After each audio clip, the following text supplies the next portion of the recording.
What do you do when an enemy army twice your size cuts off your only route out? What do you do when the sea traps one side of you? The mountains crush the other. And straight ahead stands one of the largest armies on Earth, waiting to erase you? By every normal military calculation, you are finished. At Issus, Darius III believed exactly that. He had moved behind Alexander, sealed off his retreat, and built what looked like the perfect trap for the Macedonian army. But history remembers Issus for a brutal paradox. How did a flawless trap become the ruin of the man who set it? How did overwhelming numbers become a weapon turned back against the Persian Empire itself? And how did Alexander transform a near disaster into one of the defining breakthroughs of his entire career? Forget the simple image of two armies just crashing into each other. This is the story of one of the harshest lessons of ancient war. A trap only works if you truly understand what kind of beast you have locked inside it. In 334 BC, the 21-year-old Alexander led the Macedonian war machine across the Hellespont and knocked on the door of the most powerful empire in the world. At the Granicus River, he shattered Persia's first line of defense. But that victory was only the beginning.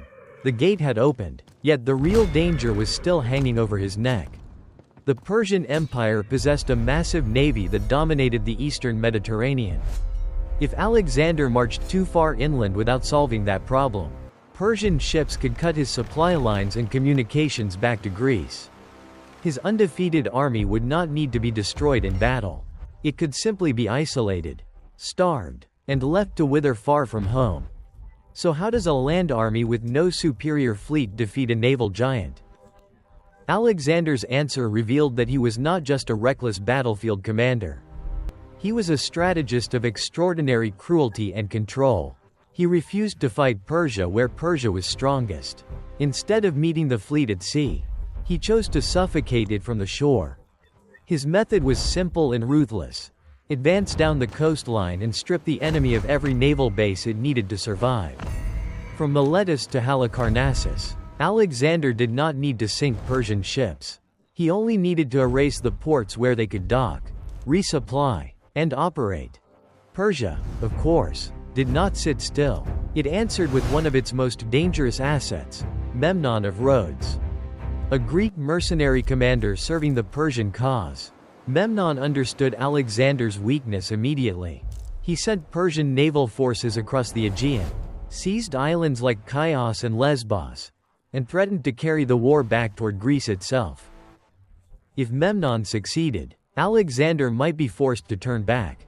But in one of history's most decisive accidents, Memnon suddenly died of illness while his counteroffensive was taking shape. With his death, Persia lost its sharpest military mind. Alexander gained precious time, and Darius III lost the one man who might have turned the campaign against him. 18 months after the invasion began, Alexander had swept through Cilicia and was preparing to cross the Nur Mountains into Syria. At that point, Darius could no longer remain on his throne and watch. He personally marched out with a huge royal army. But instead of blocking Alexander head-on, Darius executed a bold maneuver. He moved around behind him and appeared like a ghost in the Macedonian rear near the coastal region of Issus. Alexander's only line of retreat had been severed. He was trapped. But Darius did not understand that by locking Alexander into a cage, he had also locked himself inside it with a starving tiger. And the secret to that reversal lay in the terrain of Issus itself. Darius arrived at Issus with everything a great king could want: a vast army, the famous immortals, and some of the finest cavalry in the world. On paper, it should have been enough to crush anyone standing before him. But his desire to corner Alexander drove him into one of the worst geographical mistakes in military history.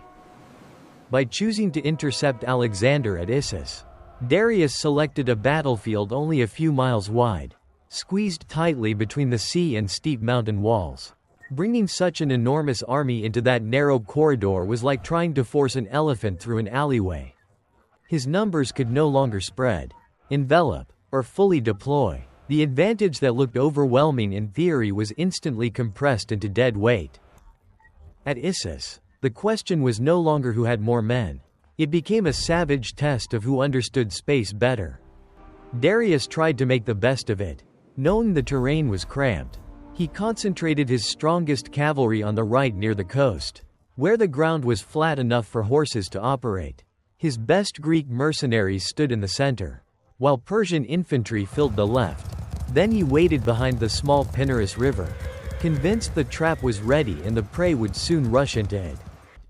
But Alexander was not prey. He studied the field and immediately saw where the battle would be decided. On the left by the sea, he placed Parmenion to hold at all costs. In the center stood the familiar Macedonian phalanx. And on the right, near the foothills, Alexander massed his best forces, the Agrianian javelin men, archers, hypaspists, and the elite companion cavalry. Then came the moment that exposed the scale of his battlefield intelligence. As the lines took shape, Alexander noticed the heavy Persian pressure building against Parmenion's left flank. He did not panic. He did not hesitate. He quickly sent Thessalian cavalry across the field to reinforce the threatened wing. That detail matters enormously. It proves that Alexander was not just a daring commander addicted to frontal glory. He was already rereading the board and adjusting his moves before the battle had fully exploded. Both sides had locked onto each other. Across the river stood an enemy with superior numbers. The silence before impact was almost unbearable. Then Alexander's battle cry tore it open. The battle did not begin with cautious probing.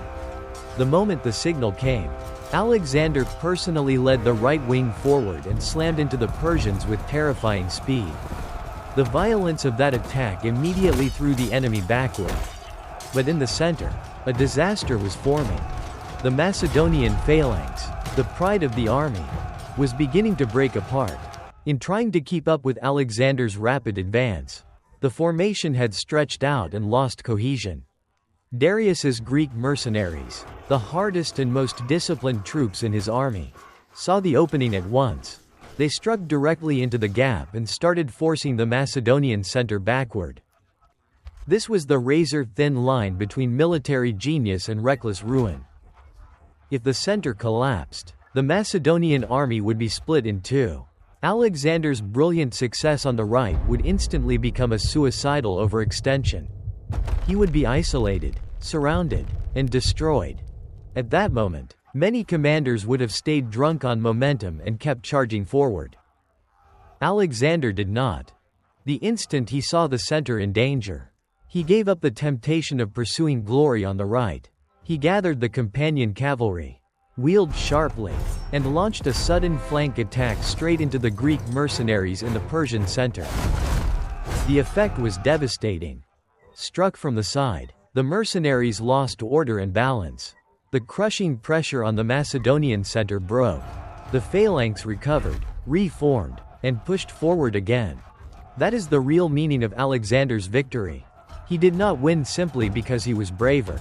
He won because at the exact critical second, he identified the true pressure point of the battle and struck there without hesitation. Once the danger in the center had been neutralized, nothing important stood between Alexander and the greatest prize on the field. He cut his way forward toward the royal chariot itself. Now the greatest predator in Macedonia was driving straight toward the king of Asia. As Alexander and the companion cavalry closed in, Darius III faced the one test that mattered most. And he failed it. Instead of standing his ground and defending his crown, the Persian king turned and fled in his chariot. This was not merely a personal act of fear. In an empire like Persia, the great king was the central nerve of the whole army. The moment Darius ran, that nerve was cut. The battle began to disintegrate on its own. And yet, on the other side of the field, danger still remained. Parmenion was still fighting desperately under the pressure of Persia's strongest cavalry. If the Macedonian left broke before the Persian center fully collapsed, Alexander could still lose everything. The Persians might swing behind him and rip victory away at the last moment. But Parmenion endured. Then word spread that Darius had fled. Persian morale died almost instantly. Men threw down their weapons and trampled each other trying to escape. The battle became a massacre. Later accounts even claimed that Persian bodies filled ravines deeply enough for Macedonian troops to cross over them. Issus was more than a battlefield victory. It was a strategic earthquake. Alexander captured not only the field, but also the royal family of Darius, his mother, wife, and children. Then the Macedonian machine kept moving. The coastal cities of Phoenicia submitted, stripping Persia's navy of its land-based support. Tyre, after a brutal 7-month siege, was crushed. Gaza fell. Egypt opened its treasury and welcomed Alexander as pharaoh without a major fight. Then came the desperate peace offer.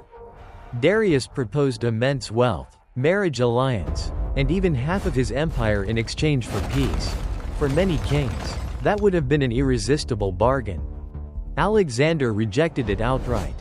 Because by then, victory had taught him something dangerous. He had not come for half an empire. He had come for all of it. Issus proved a ruthless truth. Darius could be beaten even when he chose the moment, the place, and brought the larger army. After that day, Alexander was no longer a raider on Persia's frontier. He had become an empire-level threat, the man who intended to swallow the ancient world whole. And that is how Alexander the Great strangled a navy from the land, turned a perfect trap inside out, and tore open the heart of the Persian Empire at Issus. What impressed you more, Alexander's tactical vision, or Darius's collapse at the decisive moment? Leave your thoughts in the comments below. And if you enjoyed this breakdown, make sure to like and subscribe so you do not miss the next major strategic analysis. See you in the next video.